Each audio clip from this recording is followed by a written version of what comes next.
Good morning everyone. आज की video में हम बात करते हैं पादप परिवहन। तो कल की वीडियो में हमने ये बताया था कि मानव में परिवहन कैसे होता है। तो मानव के परिवहन की जब बात करेंगे तो मानव का हृदय आएगा, और मानव के हृदय की बाहरी संरचना कैसी होती है, आंतरिक संरचना कैसी होती है, मानव का हृदय कार्य कैसे करता है, मानव का हृदय कब कार्य करता है, 1 मिनट में कितनी बार धड़कता है, एक बार के धड़कने में कितना ब्लड पंप करता है, मानव के हृदय में कौन कौन से अंग पाए जाते हैं, इन सभी के बारे में हमने पिछले वाले वीडियो में बताया था और उसका शॉर्ट नोट्स भी डाला था उससे आने वाले क्वेश्चन के बारे में। लेकिन आज की वीडियो में हम बात करते हैं पौधों में भी परिवहन होता है। जिस तरह से मनुष्य में परिवहन होता है उसी तरह से पौधों के अंदर भी परिवहन होता है। अब पौधों में परिवहन कैसे होते हैं इसके बारे में हम बात करते हैं। तो मान लीजिए हमने एक पेड़ बनाया। क्या बनाया? एक पेड़।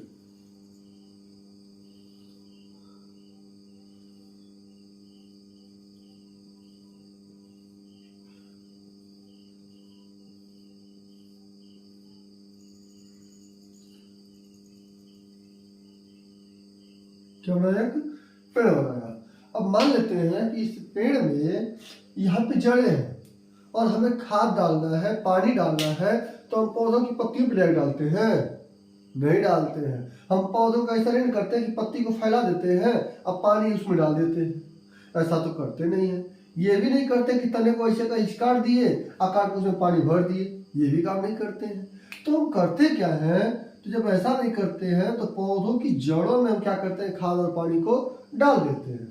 अब पौधों की जड़ों में डालते हैं तो ऐसा तो है नहीं कि जड़ ही खाकर रह जाता है, क्योंकि पौधे के कई भाग होते हैं। पौधे के सबसे ऊपरी भाग को तना बोलते हैं और निचली भाग को जड़ बोलते हैं। तो पौधों की जड़ क्या करते हैं? पौधों की जड़ों से जो पानी होता है उस पानी का अवशोषण कर लिया जाता है, उस खनिज लवण का अवशोषण कर लिया जाता है और अवशोषण करके कहा जाता है ऊपर की तरफ। कहा जाता है ऊपर की तरफ। ठीक है। अब इसको मान लेते हैं जो जल को ऊपर पहुंचाता है, जल खनिज लवण को, उसको हम कहते हैं जाइलम। क्या बोलते हैं? क्या बोलते हैं? जाइलम।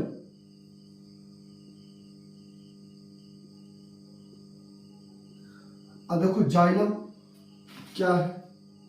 अगला होता है फ्लोएम। फ्लोएम क्या है? हम इसके बारे में चर्चा करेंगे। तो जाइलम किसे कहते हैं? तो पौधों की जड़ों से जल एवं खनिज लवण का पौधों की पत्तियों तक पहुंचाना ही जाइलम का कार्य होता है। कोई पूछा सर जाइलम से क्या जाता है? तो जाइलम से जल जाता है। क्या जाता है? जल। जल माने पानी। अब पानी कहाँ जाता है? पौधों की पत्तियों तक। अब फ्लोएम क्या है? तो पौधों की पत्तियों में जब पानी जाता है तो पौधे सूर्य के प्रकाश की उपस्थिति में भोजन बनाते हैं, जिसको हम प्रकाश संश्लेषण कहते हैं। ये पढ़ाए थे कि नहीं पढ़ाए थे? पढ़ाए थे ना। प्रकाश संश्लेषण वाला टॉपिक देखिएगा, उसमें पूरा डिटेल में पढ़ाए थे। तो हम बात करते हैं कि जब पौधे प्रकाश संश्लेषण करते हैं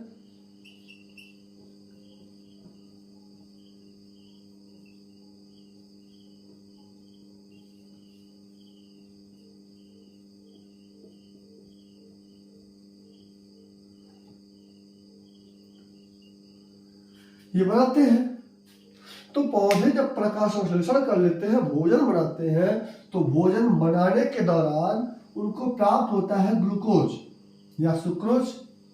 इसको ग्लूकोज ही बोलते हैं, सुक्रोज भी बोलते हैं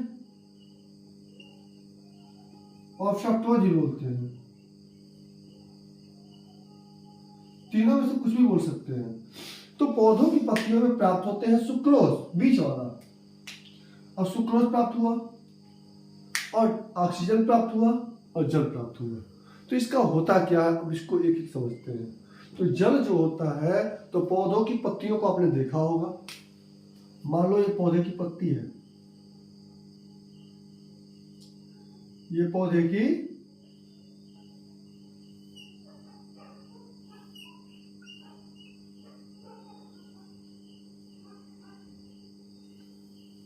पत्ती है। ऐसे होता है पौधे की पत्ती। तो पौधों की पत्तियों में नसें पाई जाती हैं। क्या होता है? नसें पाई जाती हैं, और उस नसों के बीच में रंध्र पाए जाते हैं। क्या पाए जाते हैं? रंध्र। रंध्र को इंग्लिश में स्टोमेटा कहते हैं, हिंदी में छिद्र कहते हैं, और विज्ञान की भाषा में रंध्र बोलते हैं। तो ये छिद्र होता है, तो पानी आपने देखा होगा कि प्रकाश संश्लेषण की प्रक्रिया के दौरान पौधों की पत्तियों के निचले वाले भाग में पानी की बूंदें जमा हो जाती हैं, जिसको हम क्या कहते हैं? वाष्पोत्सर्जन। क्या बोलते हैं? वाष्पोत्सर्जन। चलिए हम पढ़ा रहे थे परिवहन, लेकिन एक टॉपिक और निकल के आ गया आपके सामने कि वाष्पोत्सर्जन क्या है। तो पौधों की पत्तियों के नीचे पानी की बूंदों का जमा होना ही वाष्पोत्सर्जन कहलाता है, वाष्प का उत्सर्जन कहलाता है।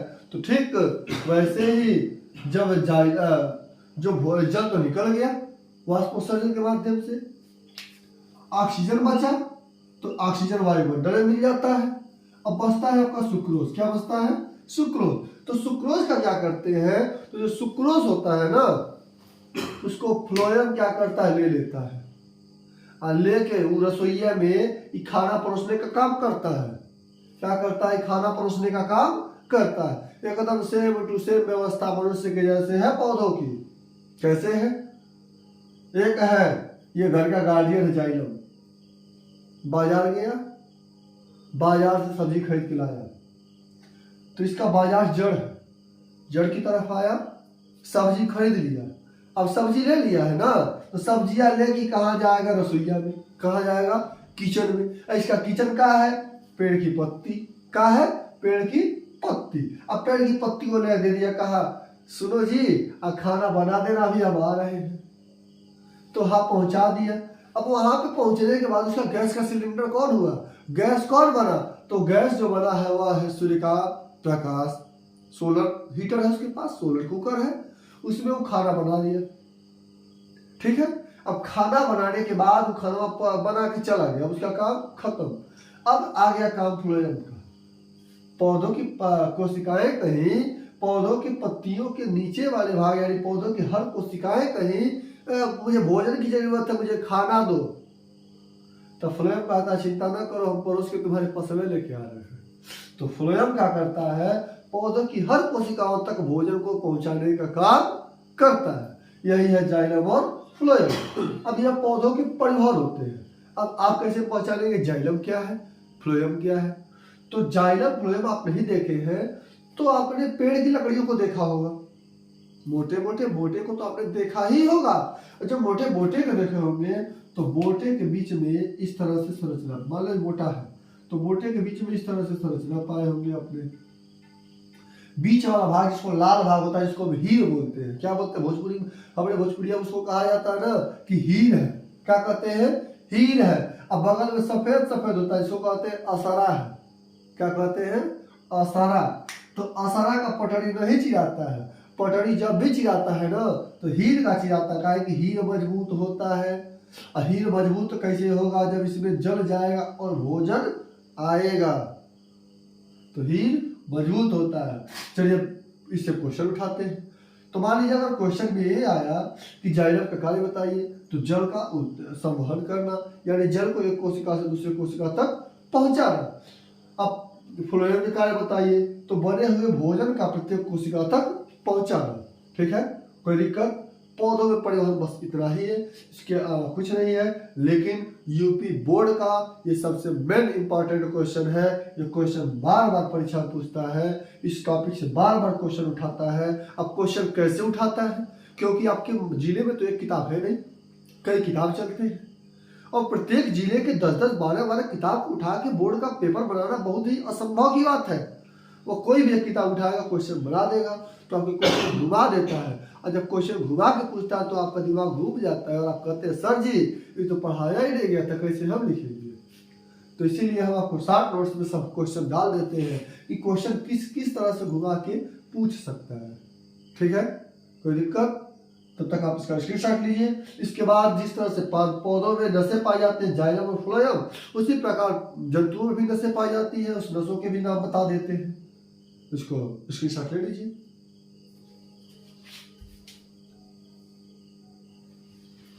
चलिए मिटा दें।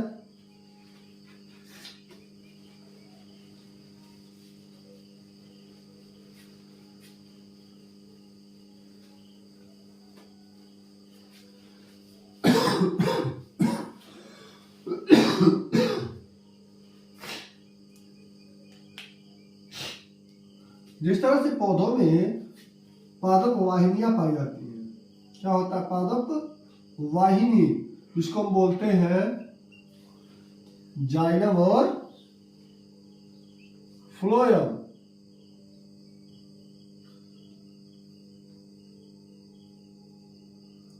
उसी तरह से जंतुओं में पाया जाता है, जंतुओं में होता है रुधिर वाहिनी।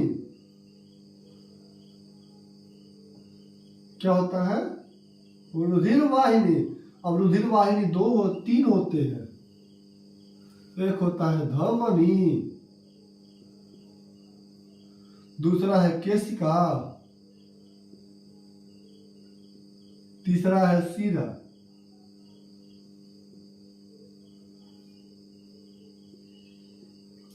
तो ये बात तो दिमाग में बैठा लीजिएगा आप लोग कि जिस तरह से लकड़ियों को नोचते हैं तो ऊपर खुज्जा निकलता है ना, वैसे ही जंतुओं की नसों को जब निकालेंगे तो उसके ऊपर भी बाल पाए जाते हैं, जिसको हम सीलिया और फ्लैजिला बोलते हैं। मान लो है नस है तो नस के ऊपर इस प्रकार से रोए पाए जाते हैं, जिसको हम क्या बोलते हैं, सीलिया और फ्लैजिला। Cilia and flagella. ठीक है। तो होता क्या है कि धमनी क्या करता है, केशिका क्या करता है, सिरा क्या करता है, हम शॉर्टकट में इसको बता देते हैं जितना आपके 10 के इंपॉर्टेंट क्वेश्चन में आ सकता है। तो धमनी हमेशा शुद्ध रुधिर को निकालता है। कैसे रुधिर को? शुद्ध रुधिर को आगे की तरफ पहुंचाता है। यह हमेशा आपके हार्ट से निकलता है और कोशिका तक पहुंचता है। धमनी में कौन सा खून बहता है? तो शुद्ध रक्त बहता है। किधर से किधर की तरफ? तो हृदय से कोशिका की तरफ।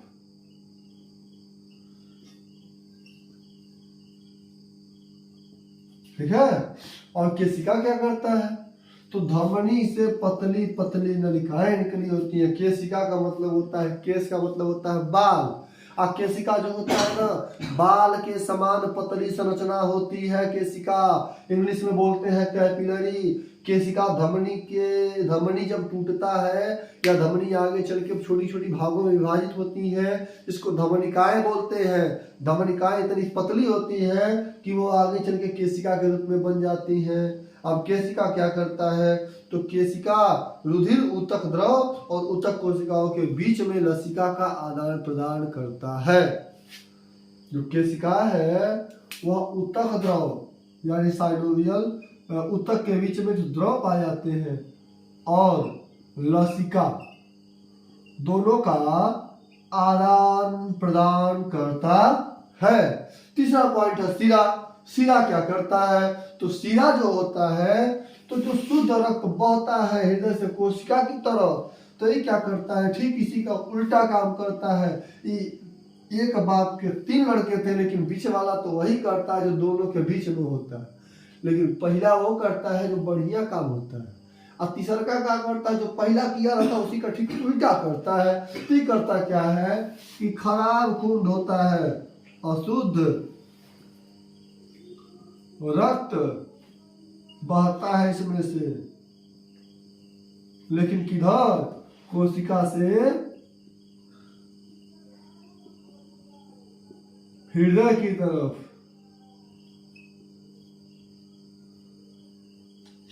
कोई दिक्कत?